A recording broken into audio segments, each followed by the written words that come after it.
আজকে থেকে ধরেন লক্ষ কোটি বছর আগে, কত কোটি বছর আমরা জানি না, আল্লাহ রাব্বুল আলামিন একা ছিলেন। তিনি সর্বপ্রথম সৃষ্টি করলেন আরশে আযীম। আরশ আল্লাহ রাব্বুল আলামিনের একটা এমন স্বতন্ত্র সম্মানিত একটা সৃষ্টি, যেটা সবচেয়ে বড় সৃষ্টি, এর চেয়ে বড় কোনো সৃষ্টি নাই। এমনকি কিয়ামতের মাঠে এই আরশের ছায়া আল্লাহ রাব্বুল আলামিন 7 শ্রেণীর মানুষকে ছায়া দিবেন। সুবহানাল্লাহ। ওই 7 শ্রেণী সম্পর্কে আমরা অন্য হাদিসে পড়ে নিব, অনেকে হয়তো জানেন।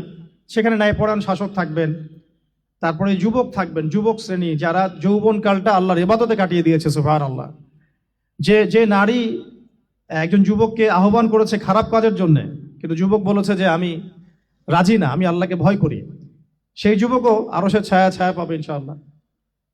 তারপরে সেই দুই ভাই বা ব্যক্তি যারা একে অপরকে আল্লাহর জন্য মহব্বত করে, তারাও আরশের ছায়া পাবে। এমন ব্যক্তি যে গোপনে দান করে, মানে ডান হাত দিয়ে কি দান করছে বাম হাত জানে না, তারাও আরশের ছায়া পাবে।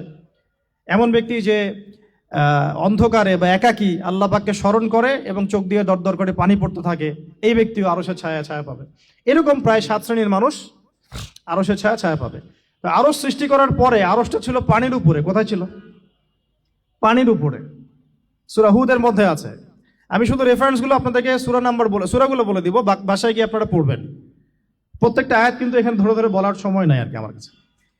তো আরশটা ছিল পানির উপরে। এরপরে আল্লাহ রাব্বুল আলামিন আসমান এবং জমিন সৃষ্টি করেছেন 6 দিনে।